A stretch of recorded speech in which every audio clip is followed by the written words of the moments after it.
Assalamualaikum warahmatullahi wabarakatuh.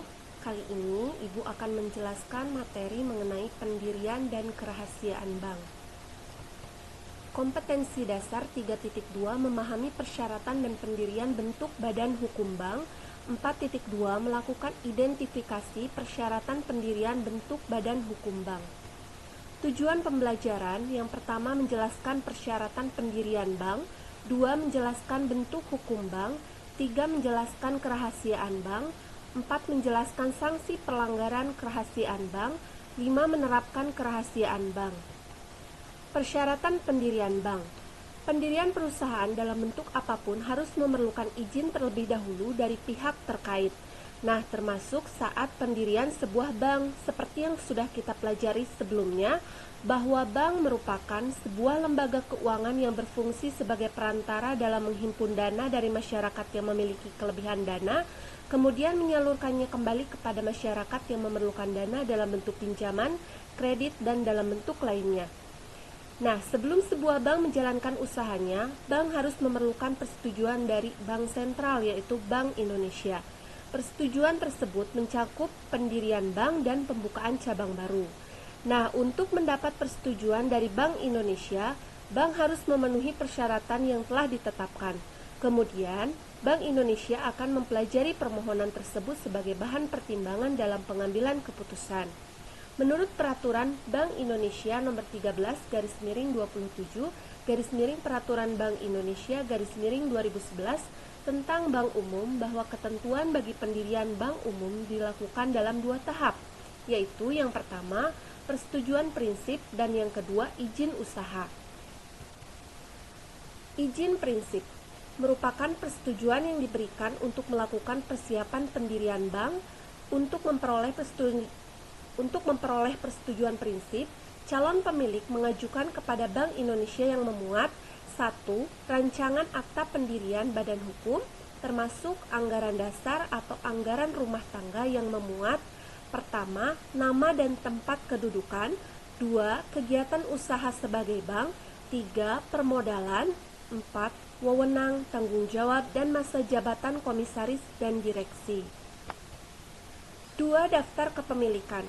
Yang pertama, daftar calon pemegang saham berikut rincian besaran kepemilikan saham khusus untuk bank yang berbadan hukum perseroan terbatas. Yang kedua, daftar calon anggota berikut simpanan pokok, wajib, dan hibah untuk bank yang berbentuk badan hukumnya koperasi.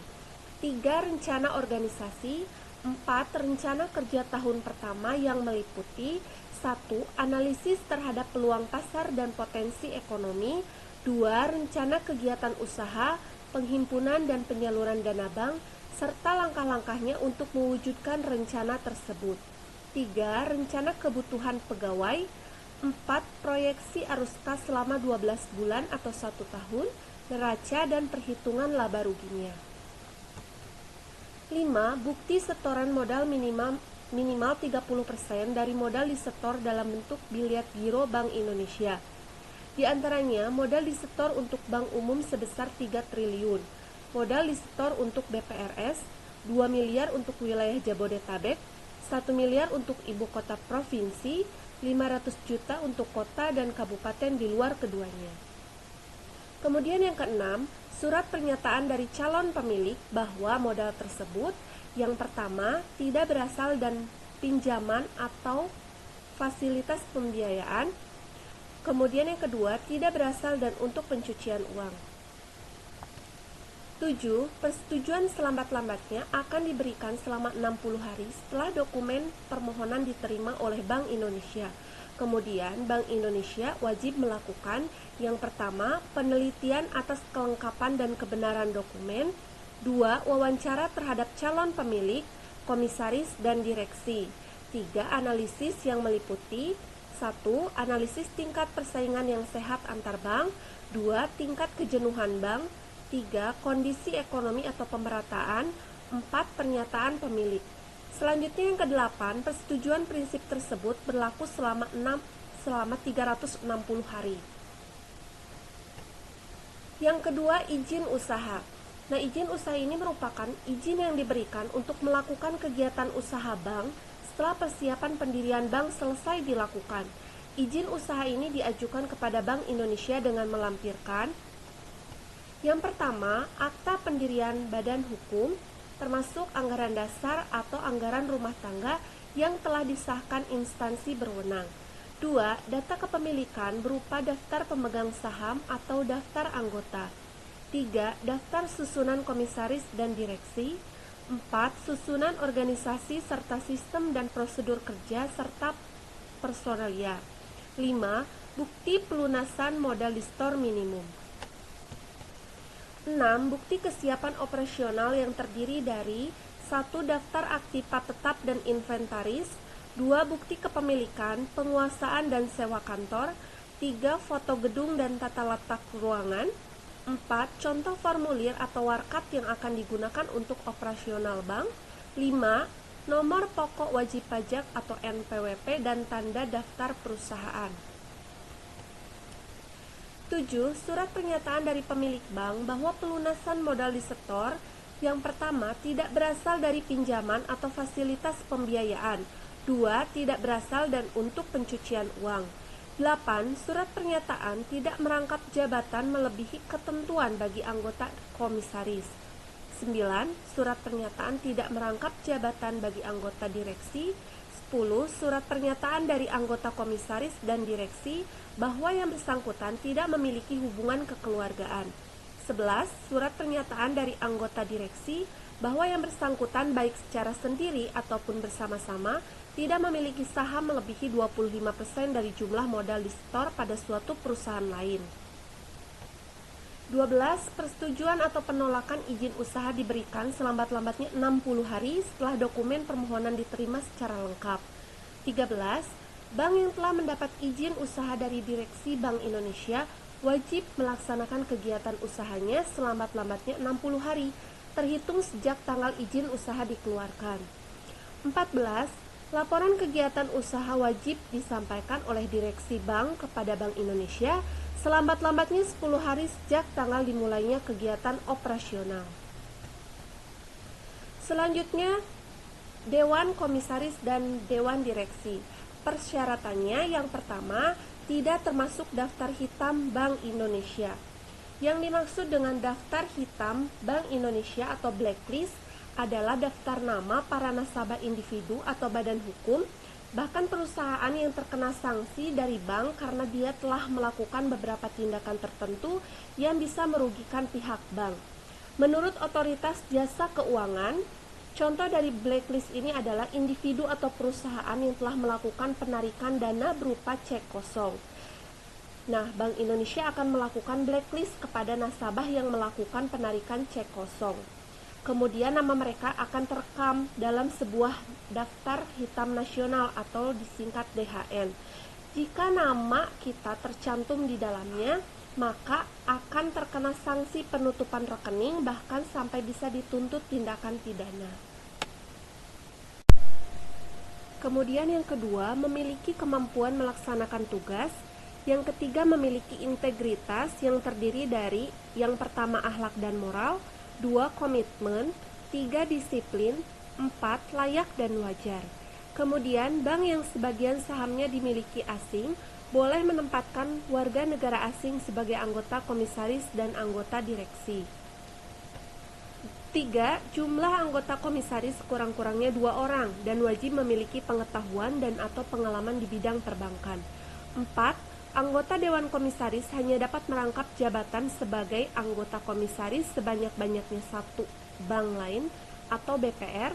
Kemudian yang kedua, sebagai anggota Dewan Komisaris, direksi atau eksekutif sebanyak-banyaknya 2 perusahaan lain bukan bank atau BPR.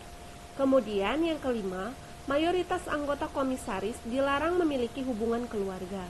6. Direksi bank minimal berjumlah 3 orang dan memiliki pengalaman operasional bank minimal selama 5 tahun sebagai pejabat eksekutif bank. 7. Anggota direksi dilarang rangkap jabatan pada perusahaan lain. 8. Anggota direksi dilarang memiliki hubungan kekeluargaan. 9. Anggota direksi juga dilarang memiliki saham melebihi 25% dari modal di store pada perusahaan lain.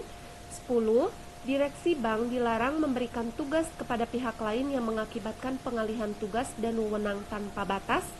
11 calon anggota direksi dan komisaris harus mendapat persetujuan Bank Indonesia. Yang pertama, permohonan diajukan ke Bank Indonesia. Kemudian, Bank Indonesia melakukan proses selama maksimal 15 hari, meliputi yang pertama, kelengkapan dan kebenaran dokumen. 2. Wawancara terhadap calon. 3. Laporan pengangkatan disampaikan kepada Bank Indonesia maksimal 10 hari setelah pengangkatan disahkan oleh pada rapat umum pemegang saham atau RUPS. Kemudian pendiri bank. Yang pertama, bank hanya dapat didirikan oleh warga negara Indonesia atau Badan Hukum Indonesia, kemudian warga negara Indonesia atau Badan Hukum Indonesia dengan warga negara asing dan atau badan hukum asing secara kemitraan. Kedua, kepemilikan yang berasal dari warga negara asing dan atau badan hukum asing sebagaimana dimaksud poin 1 bagian D setinggi-tingginya sebesar 99% dari modal di store bank. Bentuk badan hukum bank. Ada beberapa bentuk hukum bank yang dapat dipilih jika ingin mendirikan bank sesuai dengan Undang-Undang Nomor 10 Tahun 1998. Bentuk badan hukum bank umum dapat berupa salah satu dari alternatif di bawah ini. Yang pertama, ada perseroan terbatas. Menurut Undang-Undang Nomor 40 Pasal 1 Tahun 2007 tentang perseroan terbatas. Perseroan terbatas tersebut merupakan badan hukum yang merupakan persekutuan modal yang didirikan berdasarkan perjanjian yang melakukan kegiatan usaha dengan modal yang seluruhnya terbagi dalam saham dan memenuhi persyaratan yang telah ditetapkan dalam undang-undang serta peraturan pelaksanaannya. Kemudian yang kedua, koperasi. Diatur dalam Undang-Undang Nomor 25 Pasal 1 Tahun 1992 tentang perkoperasian. Koperasi merupakan badan hukum yang beranggotakan orang-orang atau badan hukum koperasi yang berlandaskan kegiatannya berdasarkan prinsip koperasi, sekaligus sebagai gerakan ekonomi rakyat yang berdasarkan atas asas kekeluargaan. 3. Perseroan daerah atau PD diatur dalam Undang-Undang Nomor 12 Pasal 4 Tahun 1962 tentang Bank Pembangunan Daerah.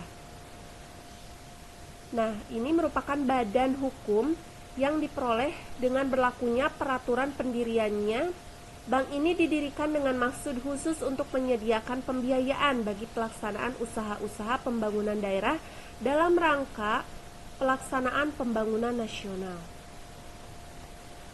Nah, sedangkan bentuk badan hukum bank perkreditan rakyat sesuai dengan Undang-Undang Nomor 7 Tahun 1992 dapat berupa yang pertama perusahaan daerah atau PD, 2 koperasi, 3 perseroan terbatas atau PT, kemudian atau bentuk lainnya yang ditetapkan oleh pemerintah. Kerahasiaan bank. Rahasia bank merupakan segala sesuatu yang berhubungan dengan keterangan mengenai nasabah, penyimpan, dan simpanannya. Nah, ini ada dalam pasal 1 angka 28 Undang-Undang Nomor 10 Tahun 1998 tentang perbankan. Yang dimaksud dengan segala sesuatu yang berhubungan dengan keterangan mengenai nasabah, penyimpan, dan simpanannya meliputi segala keterangan tentang orang dan badan yang memperoleh pemberian layanan dan jasa dalam lalu lintas uang, baik dalam maupun luar negeri. Meliputi yang pertama jumlah kredit, kedua jumlah dan jenis rekening nasabah, kemudian pemindahan atau transfer uang, 4 pemberian garansi bank, kemudian pendiskontoan surat-surat berharga dan pemberian kredit. Kemudian sifat rahasia bank. Nah, dibagi menjadi 2 teori ya. Ada yang pertama menurut teori mutlak atau absolute teori, bahwa rahasia bank bersifat mutlak. Semua keterangan mengenai nasabah dan keuangannya yang tercatat di bank wajib dirahasiakan tanpa pengecualian dan pembatasan, dengan alasan apapun dan oleh siapapun. Kerahasiaan mengenai nasabah dan keuangannya tidak boleh dibuka atau diungkapkan.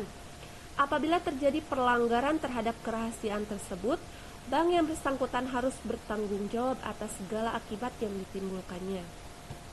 Kemudian, keberatan terhadap teori mutlak ini adalah terlalu individualis. artinya hanya mementingkan hak individu atau perseorangan, yaitu hak nasabah ya. Di samping itu, teori ini juga bertentangan dengan kepentingan umum, artinya kepentingan negara atau masyarakat banyak yang dikesampingkan oleh kepentingan individu yang merugikan negara atau masyarakat banyak. Dengan kata lain, menurut teori ini, sifat mutlak rahasia bank sangat sukar untuk diterobos dengan alasan apapun dan oleh hukum dan undang-undang sekalipun. Teori mutlak ini banyak dianut oleh bank-bank yang ada di negara Swiss. Kemudian teori yang kedua ada teori relatif atau relatif teori. Rahasia bank bersifat relatif atau terbatas. Semua keterangan mengenai nasabah dan keuangannya yang tercatat di bank wajib dirahasiakan. Namun, bila ada alasan yang dapat dibenarkan oleh undang-undang, rahasia bank mengenai keuangan nasabah yang bersangkutan boleh dibuka atau diungkapkan kepada pejabat yang berwenang. Keberatan terhadap teori ini adalah rahasia bank masih dapat dijadikan perlindungan bagi pemilik dana yang tidak halal, yang kebetulan tidak terjangkau oleh aparat penegak hukum karena tidak terkena penyidikan. Dengan demikian, dananya itu akan tetap aman. Nah, namun teori relatif ini sesuai dengan rasa keadilan atau sense of justice. Artinya, kepentingan negara atau kepentingan masyarakat banyak tidak dikesampingkan begitu saja. Apabila ada alasan yang sesuai dengan prosedur hukum, maka rahasia keuangan nasabah boleh dibuka atau diungkapkan. Dengan demikian, teori relatif ini melindungi kepentingan semua pihak, baik individu, masyarakat, maupun negara. Teori ini dianut oleh banyak bank ya yang ada di negara Amerika Serikat, Belanda, Malaysia, Singapura, dan termasuk di Indonesia. Nah, di Indonesia teori relatif ini diatur dalam pasal 40 Undang-Undang Nomor 7 Tahun 1992. Pengecualian rahasia bank. Yang pertama, untuk kepentingan perpajakan. 2. Untuk kepentingan penyelesaian piutang bank. 3. Untuk kepentingan peradilan pidana. 4. Untuk kepentingan peradilan perdata. 5. Untuk keperluan tukar-menukar informasi antar bank. 6. Pemberian keterangan atas persetujuan nasabah. Kemudian yang terakhir ada sanksi pelanggaran kerahasiaan bank. Nah, bagi pihak yang merasa dirugikan oleh keterangan yang diberikan oleh bank, mereka berhak untuk mengetahui isi keterangan tersebut dan meminta pembetulan jika terdapat kesalahan dalam keterangan yang diberikan. Pelanggaran terhadap berbagai aturan yang berlaku, termasuk kerahasiaan bank, maka akan dikenakan sanksi tertentu sesuai dengan yang tercantum dalam Undang-Undang Nomor 10 Tahun 1998. Pembukaan rahasia bank yang tidak mengacu kepada ketentuan dari Bank Indonesia berdasarkan pasal 51 ayat 1 Undang-Undang tentang Perbankan, maka perbuatan tersebut dianggap sebagai kejahatan dan diancam dengan ketentuan pidana dan sanksi administratif sebagaimana diatur dalam pasal 47 dan pasal 47A. Nah, pasal 52 yaitu sebagai berikut. Sanksi pidana. Di dalam pembukaan rahasia bank untuk kepentingan peradilan dan dalam perkara pidana tanpa membawa perintah atau izin tertulis dari pimpinan Bank Indonesia dengan sengaja memaksa bank atau pihak terafiliasi untuk memberikan keterangan diancam dengan pidana sekurang-kurangnya 2 tahun dan paling lama 4 tahun serta denda sekurang-kurangnya 10 miliar dan paling banyak 2 miliar. Yang pertama, anggota Dewan Komisaris, direksi, pegawai bank, atau pihak terafiliasi lainnya yang dengan sengaja membuka rahasia bank di mana tidak melalui prosedur diancam dengan pidana penjara sekurang-kurangnya 2 tahun dan paling lama 4 tahun, serta denda sekurang-kurangnya 4 miliar rupiah dan paling banyak 8 miliar rupiah. Kemudian yang kedua, anggota Dewan Komisaris, direksi atau pegawai bank yang dengan sengaja tidak memberikan keterangan atau membuka rahasia bank di mana telah ditempuh prosedur diancam dengan pidana penjara sekurang-kurangnya 2 tahun dan paling lama 7 tahun serta denda sekurang-kurangnya 4 miliar rupiah dan paling banyak 15 miliar rupiah. Kemudian yang kedua ada sanksi administratif. Bahwa selain ketiga sanksi pidana tersebut, untuk setiap sanksi pidana, pihak pimpinan Bank Indonesia selain dapat mencabut izin usaha bank yang bersangkutan, Bank Indonesia juga dapat menetapkan atau menambah sanksi administratif sebagai berikut. Pertama, ada denda uang. 2. Teguran tertulis. 3. Penurunan tingkat kesehatan bank. 4. Larangan turut serta dalam kegiatan clearing. 5. Pembekuan kegiatan usaha tertentu baik untuk kantor cabang tertentu maupun untuk bank secara keseluruhan. Keenam, pemberhentian pengurus bank dan selanjutnya menunjuk dan mengangkat pengganti sementara sampai rapat umum pemegang saham atau rapat anggota koperasi mengangkat pengganti yang tetap dengan persetujuan Bank Indonesia. Kemudian, pencantuman anggota pengurus, pegawai bank, pemegang saham dalam daftar orang tercela di bidang perbankan. Sekian yang dapat Ibu sampaikan. Terima kasih atas perhatiannya. Wassalamualaikum warahmatullahi wabarakatuh.